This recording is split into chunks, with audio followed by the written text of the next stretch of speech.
Hello friends, welcome back to notes wire. आज का हमारा टॉपिक है टेक्सोनॉमिक कलेक्शन। टेक्सोनॉमिक कलेक्शन दो वर्ड से मिलकर बना है। पहला वर्ड है टेक्सोनॉमिक।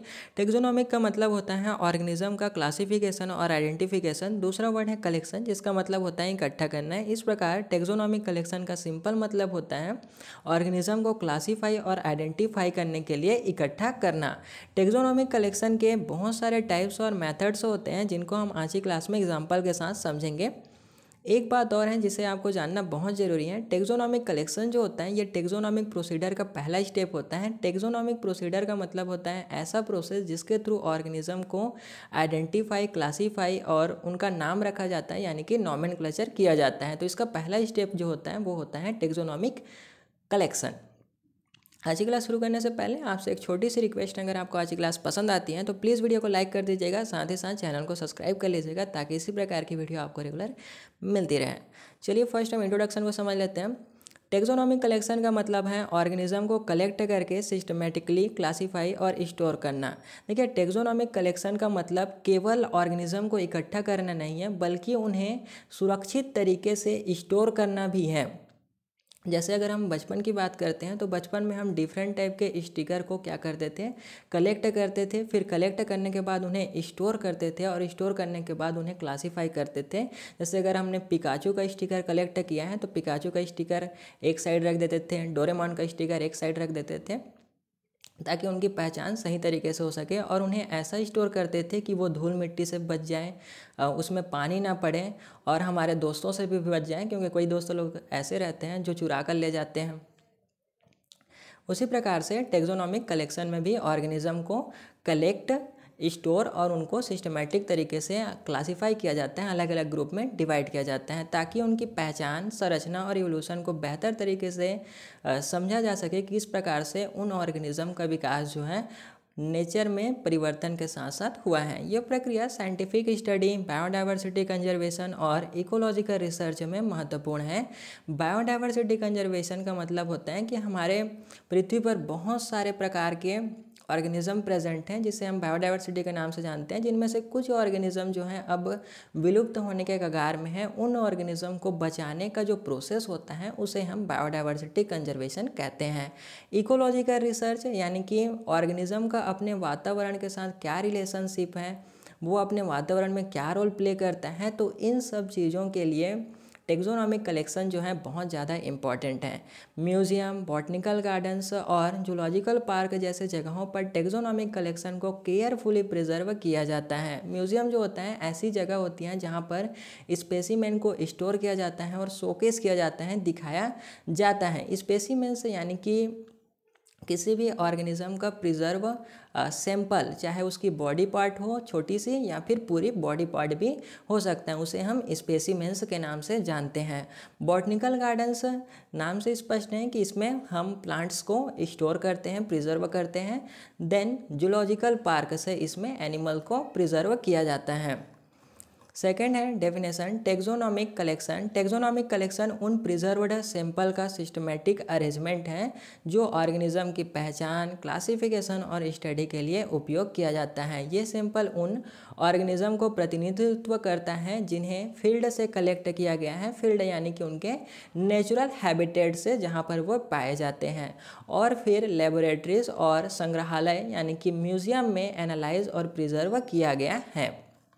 थर्ड है importance of taxonomic collection. Taxonomic collection के टाइप्स और मेथड को समझने से पहले हमें इनके इम्पॉर्टेंस को समझना बहुत ज़रूरी है कि आखिर क्यों ज़रूरी है टेक्सोनॉमिक कलेक्शन करना। पहला इम्पॉर्टेंस है आइडेंटिफिकेशन एंड क्लासिफिकेशन। ऑर्गेनिज्म की यूनिक कैरेक्टरिस्टिक को देखकर उनके स्पीसीज और परिवारों यानी कि फैमिली की पहचान में मदद मिलती है। जैसे अगर हम टाइगर और लेपर्ड की बात करते हैं तो दोनों का फैमिली जो है वो सेम है, बट इनके स्पीसीज अलग हैं, यानी कि वो आपस में रिप्रोडक्शन नहीं कर सकते। इनकी पहचान जो है उनके मार्फोलॉजिकल बिहेवियर, अलग अलग कैरेक्टरिस्टिक के आधार पर किया जाता है। यह क्लासिफिकेशन जो है इवोल्यूशनरी रिलेशनशिप को समझने में सहायक होती है कि किस प्रकार से ऑर्गेनिज्म का विकास हुआ है और वे नेचर में परिवर्तन के साथ साथ एक डिस्टिंक्ट ऑर्गेनिज्म में बदल गए हैं। सेकेंड इंपॉर्टेंस है biodiversity documentation. Taxonomic collection biodiversity को प्रिजर्व करने का एक तरीका है जिसमें हमें उन स्पीसीज़ का नॉलेज रहता है जो एक्सटिंक्शन के कगार पर हैं। देखिए दूसरा इंपॉर्टेंट जो है वो है बायोडाइवर्सिटी डॉक्यूमेंटेशन, यानी ऐसे स्पीसीज़ को हम प्रिजर्व कर सकते हैं टेक्सोनॉमिक कलेक्शन के थ्रू जो विलुप्त होने के कगार में आ गए हैं। कलेक्शन के माध्यम से हमें यह पता चलता है कि किस प्रकार से उन ऑर्गेनिज्म के कैरेक्टर्स हैं, उन्हें किस प्रकार का हैबिटेट चाहिए सर्वाइव करने के लिए, तो उस प्रकार के हम आर्टिफिशियल हैबिटेट्स का फॉर्मेशन करके उन ऑर्गेनिज्म को बचाने का प्रयास कर सकते हैं। थर्ड है इवोल्यूशनरी स्टडी। इन कलेक्शन से इवोल्यूशनरी हिस्ट्री और रिलेशनशिप को समझने में सहायता मिलती है, स्पेशली फॉसिल्स की स्टडी से। फॉसिल्स यानी कि जीवाश्म, जो पहले के ऑर्गेनिज्म थे उनके कुछ अवशेष जो हैं अभी भी पाए जाते हैं जिन्हें हम फॉसिल्स के नाम से जानते हैं। तो इनकी स्टडी करके हम देखते हैं कि पहले जो ऑर्गेनिज्म थे वो किस प्रकार से प्रिमेटिव थे और अभी के ऑर्गेनिज्म जो हैं वो उन प्रिमेटिव ऑर्गेनिज्म से इवॉल्व हुए हैं। तो इस प्रोसेस के लिए, एवोल्यूशनरी स्टडी के लिए जो टेक्सोनॉमिक कलेक्शन है वो बहुत ही ज़्यादा इंपॉर्टेंट है। फोर्थ इंपॉर्टेंट है research and education. Taxonomic collection एक रिसर्च रिसोर्स के रूप में काम करती हैं जिनमें स्टूडेंट्स और साइंटिस्ट नई स्पीसीज डिस्कवर और डिस्क्राइब कर सकती हैं। जितने भी पुराने स्पीसीज़ हैं उनसे कंपेयर करके नए स्पीसीज़ को डिस्कवर किया जा सकता है, इसलिए भी टेक्सोनॉमिक कलेक्शन जो है बहुत ही ज़्यादा इंपॉर्टेंट हो जाती है। फोर्थ है टाइप्स ऑफ टेक्सोनॉमिक कलेक्शन। पहला टाइप है हर्बेरियम कलेक्शन। ये ड्राइड प्लांट के स्पेसिमेंस को प्रिजर्व करके उन्हें सिस्टमेटिकली क्लासीफाई करते हैं। बॉटनिकल रिसर्च में ये महत्वपूर्ण होते हैं। देखिए हर्बेरियम कलेक्शन का मतलब होता है ये प्लांट को कलेक्ट करने का एक तरीका होता है जिसमें हम प्लांट को ड्राई करके सुखा कर उन्हें प्रेस करके अलग अलग स्पेशल स्टोरेज एरिया में उन्हें माउंट कर देते हैं। जैसे आप सभी ने बीएससी में हर्बेरियम फाइल बनाई होगी। हर्बेरियम फाइल बनाने का प्रोसेस जो है आप सभी जानते हैं, और उसके नीचे पर उस प्लांट के नाम हो गए, लोकेशन हो गया, और जो कलेक्टर हैं यानी कि आप कलेक्टर हैं उनका नाम जो है लिखा जाता है। तो इस प्रकार से बड़े पैमाने पर भी प्लांट्स को प्रिजर्व करने के लिए इनको कलेक्ट किया जाता है, जिसे हम हर्बेरियम कलेक्शन के नाम से जानते हैं। सेकेंड टाइप है टेक्सोनॉमिक कलेक्शन के एंटोमोलॉजिकल कलेक्शन। एंटोमोलॉजिकल जो शब्द है वो एंटोमोलॉजी से निकला है। एंटोमोलॉजी एक साइंस होती है जहाँ पर हम इंसेक्ट की स्टडी करते हैं, कीट की स्टडी करते हैं।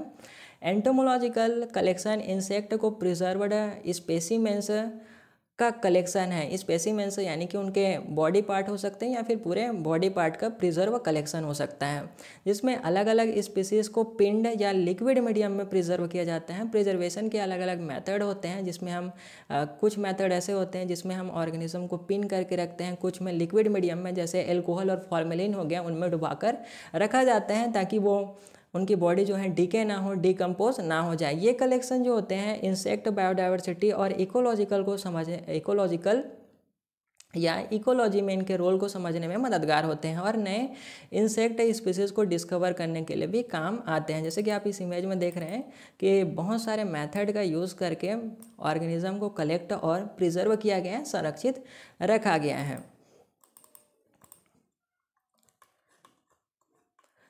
थर्ड टाइप है प्लेंटोलॉजिकल कलेक्शन। देखिए प्लेंटोलॉजिकल जो शब्द हैं वो प्लेंटोलॉजी से निकला है। प्लेंटोलॉजी एक ऐसा साइंस होता है जिसमें हम फॉसिल्स की स्टडी करते हैं, जीवाश्म विज्ञान कहा जाता है हिंदी में से। प्लांटोलॉजिकल कलेक्शन फॉसिल्स और एंशिएंट लाइफ फॉर्म्स के सैंपल का कलेक्शन है जो कि रॉक्स और सेडिमेंट्स में प्रिजर्व होते हैं। जाहिर सी बात है कि जो फॉसिल्स हैं वो हमें रॉक्स और सेडिमेंट में ही मिलेंगे, तो उनके साथ ही इनको प्रिजर्व कर दिया जाता है।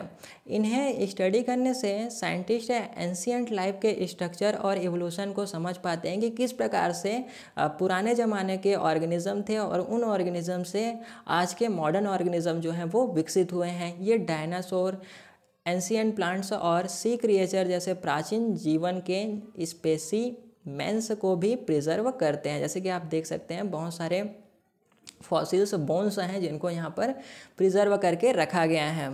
फोर्थ टाइप है जूलॉजिकल कलेक्शन। जूलॉजिकल कलेक्शन में एनिमल्स के प्रिजर्व्ड सैंपल्स जो होते हैं वो रखे जाते हैं, जैसे कि बोन्स, सेल्स और कभी कभी कंप्लीट प्रिजर्व्ड बॉडी भी रखे जाते हैं। जैसे कि अगर आप अपने कॉलेज में देखे ही होगे कि यहाँ पर बहुत सारे स्पेसिमेंस होते हैं, बोन्स होते हैं, स्केलेटन सिस्टम होती है, डिफरेंट टाइप के इंसेक्ट होते हैं जिनको प्रिजर्व करके रखा जाता है। ये बड़े बड़े पैमाने पर भी किया जाता है, जिसमें पूरी बॉडी को भी प्रिजर्व करके रखा जा सकता है, जिसमें हम एनिमल की बात कर रहे हैं।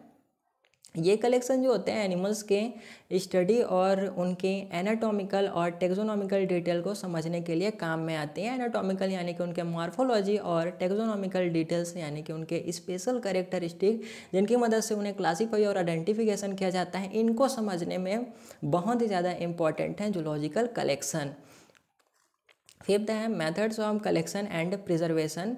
फर्स्ट है फील्ड कलेक्शन। फील्ड में रिसर्चर डिफरेंट मेथड का यूज़ करते हैं, जैसे कि ट्रैप्स, नेट्स और डिगिंग टूल्स ऑर्गेनिज्म को कलेक्ट करने के लिए। देखिए फील्ड यानी कि ऐसा हैबिटेट जहाँ पर जो ऑर्गेनिज्म है वो नेचुरल रूप से पाया जाता है, वहाँ पर जो रिसर्चर होते हैं या फिर जो साइंटिस्ट होते हैं उन ऑर्गेनिज्म को कलेक्ट करने के लिए डिफरेंट टाइप के मेथड का यूज़ करते हैं, जैसे कि ट्रैप्स का मतलब होता है किसी भी ऑर्गेनिज्म को अपनी ओर अट्रैक्ट करने के लिए जाल बिछाना। जैसे अगर हम बात करते हैं कि घर में चूहे हो जाते हैं तो चूहे को पकड़ने के लिए चूहे वाला जो पिंजड़ा आता है ना, उसमें हम पकड़ते हैं, उसमें टमाटर डाल देते हैं या कुछ भी और चीज़ जो है फूड जो है वो डाल देते हैं, जिससे वो चूहा जो होता है वो आ जाता है और आकर उसको जो ट्रैप होता है वो उसको कैच कर लेता है। नेट्स की बात करते हैं। नेट्स जो होते हैं स्पेशली इंसेक्ट को पकड़ने का काम आता है। देन डिगिंग टूल्स यानी कि ऐसे टूल्स जिसकी मदद से जो मिट्टी है उसकी खुदाई की जाती है और मिट्टी में प्रेजेंट ऑर्गेनिज्म को कलेक्ट किया जाता है, जैसे अर्थवर्म हो गए जो कि मिट्टी में पाया जाता है। और इसके अलावा भी बहुत सारे डिफरेंट मेथड्स होते हैं जिनकी मदद से जो कलेक्टर होते हैं वो ऑर्गेनिज्म को कलेक्ट करते हैं। यहाँ पर कुछ इमेज जो है कलेक्शन का दिया हुआ है, जैसे कि यहाँ पर ये नेट के द्वारा इंसेक्ट को पकड़ रहे हैं। ये दूसरा मेथड है स्वीपिंग, जिसमें स्वीप नाम के एक नेट का यूज़ किया जाता है और इसका उपयोग जो है जो पेड़ में प्रेजेंट कीट वीट रहते हैं उनको कलेक्ट करने के लिए किया जाता है। थर्ड जो दिखा रहे हैं ये इमेज जो है ट्रैपिंग को शो कर रहे हैं। इसमें क्या किया जा रहा है कि एक लाइट का यूज़ कर दिया जा रहा है, जिससे लाइट से अट्रैक्ट होकर डिफरेंट टाइप के जो इंसेक्ट हैं वो इस नेट में आकर फंस जा रहे हैं। सेकेंड है preservation technique. Different preservation technique का यूज़ ऑर्गेनिज्म के टाइप के आधार पर किया जाता है ताकि स्पेसिमेंस को लंबे समय तक प्रिजर्व किया जा सके और वो डिकम्पोज ना हो जाए। पहला प्रिजर्वेशन टेक्निक है ड्राई प्रिजर्वेशन। प्लांट्स और इंसेक्ट के लिए ड्राई प्रिजर्वेशन मेथड का यूज़ किया जाता है। इसमें हर्बेरियम में स्टोर करने के लिए प्लांट्स को ड्राई करके प्रेस किया जाता है। हर्बेरियम फाइल जो है सबको बनाने आता है और इसका प्रोसेस जो है सब जो है जानते हैं। और इंसेक्ट को ड्राई करके पिंड किया जाता है कुछ इस प्रकार से। आप देख सकते हैं कि इसमें क्या कर दिया गया है, पिन करके इन्हें स्टोर कर दिया गया है। Wet preservation. फिश, एम्फीबियंस और रेप्टाइल्स जैसे स्पेसिमेंस को अल्कोहल और फॉर्मलिन जैसे सोल्यूशन में प्रिजर्व किया जाता है ताकि उनके टिश्यू जो है इंटेक्ट रहे और वो डिकम्पोज ना हो जाए। जैसे कि आप यहाँ पे देख सकते हैं कि बहुत सारे स्पेसिमेंस हैं जिनको फॉर्मेलिन या फिर अल्कोहल में क्या कर दिया गया है, प्रिजर्व किया गया है। ये आपने अपने कॉलेज में देखा होगा ऐसे स्पेसिमेंस। Cryo preservation. टिश्यू और डीएनए सैंपल को फ्रीज़र में क्रायो प्रिजर्व करके लंबे समय तक स्टोर किया जाता है। इसमें स्पेशली नाइट्रोजन गैस का यूज़ किया जाता है। नाइट्रोजन जो होता है बहुत ही ज़्यादा ठंडा होता है, लगभग 196 डिग्री सेल्सियस तक इसका टेम्परेचर होता है माइनस में। तो इसकी मदद से हम टिश्यू और डीएनए के सैंपल को फ्रीज करके रख सकते हैं और लंबे समय तक स्टोर कर सकते हैं ताकि फ्यूचर जेनेटिक एनालिसिस के लिए इसको यूज़ किया जा सके। थर्ड है लेबलिंग एंड डॉक्यूमेंटेशन। कलेक्शन के समय स्पेसिमेंस को लेबल और डॉक्यूमेंट किया जाता है जिससे लोकेशन, डेट और कलेक्टर का नाम दर्ज होता है। देखिए अगर आप हर्बेरियम फाइल बनाते हैं तो हर्बेरियम फाइल में भी आप लोकेशन का यूज़ करते हो ना, कि कहाँ से आपने उस प्लांट को कलेक्ट किया है, डेट लिखते हो कि किस डेट पर आपने कलेक्ट किया है और कलेक्टर का नाम, यानी कि अगर आप खुद कलेक्टर हो तो आप अपना नाम वहाँ पर मेंशन करेंगे। यह लेबलिंग और डॉक्यूमेंटेशन जो होता है फ्यूचर स्टडी के लिए बहुत ही ज़्यादा एसेंशियल डाटा डाटा जो होती हैं वो प्रोवाइड करती हैं और ये इंश्योर करता है कि स्पेसिमेन की जानकारी बाद में भी उपलब्ध रहे। नेक्स्ट है एग्जाम्पल्स ऑफ टेक्सोनॉमिक कलेक्शन। पहला एग्जाम्पल है स्मिथसोनियन इंस्टीट्यूट। यह दुनिया का सबसे बड़ी टेक्सोनॉमिक कलेक्शन में से एक है जिसमें मिलियंस ऑफ स्पेसिमेंस जो हैं प्रेजेंट हैं। सेकंड है royal botanical gardens, new UK में है, प्रेजेंट है। यह एक बड़ा हार्बेरियम है जिसमें विभिन्न प्लांट स्पीसीज को कॉम्प्रिहेंसिव कलेक्शन है। थर्ड जो है नेचुरल हिस्ट्री म्यूजियम जो कि लंदन में प्रेजेंट है। यह बायोलॉजिकल और प्लेंटोलॉजिकल यानी कि जो फॉसिल्स हैं उनकी स्पेसिमेंस का वास्ट कलेक्शन है, व्यापक कलेक्शन के लिए जाना जाता है। देन कंक्लूजन है टेक्सोनॉमिक कलेक्शन बायोडाइवर्सिटी और इकोलॉजिकल रिसर्च का एक एसेंशियल रिसोर्स है। बायोडाइवर्सिटी यानी कि पृथ्वी पर बहुत सारे ऑर्गेनिज्म जो हैं अलग अलग हैं जिनका अलग अलग डिफरेंट टाइप का कैरेक्टर्स हैं, और इकोलॉजिकल रिसर्च यानी कि उनका वातावरण में रोल जो है उनको समझने में बहुत ज़्यादा इम्पॉर्टेंट है टेक्सोनॉमिक कलेक्शन। इसमें हमें एवोल्यूशन, इकोलॉजिकल रिलेशनशिप और कंजर्वेशन एफर्ट को समझने में सहायता मिलती हैं। स्पेसिमेंस को सिस्टमेटिकली कलेक्ट, प्रिजर्व और क्लासीफाई करने से हमें जीवन की विविधता यानी कि बायोडाइवर्सिटी के बारे में वैल्यूबल इंसाइट यानी कि अंडरस्टैंडिंग मिलती हैं, जिससे हम उन्हें सेव कर सकते हैं फॉर द फ्यूचर, कंजर्वेशन कर सकते हैं उन ऑर्गेनिज्म के बारे में हमें सूझ मिलती है। साथ ही साथ हम एक स्टडी में भी उनको एनालाइज कर सकते हैं और नई स्पीसीज़ का खोज कर सकते हैं, जो साइंस और एजुकेशन के लिए भी बहुत ही ज़्यादा महत्वपूर्ण है। लास्ट है reference principle of animal taxonomy by GG Simpson, taxonomy by VC Kapoor. Thank you for watching. अगर आपको वीडियो पसंद आई होगी तो प्लीज़ लाइक कर देना, अपने दोस्तों के साथ शेयर कर देना और एक प्यारा सा कमेंट कर देना। मिलते हैं नेक्स्ट लेक्चर के साथ, तब तक के लिए टेक केयर।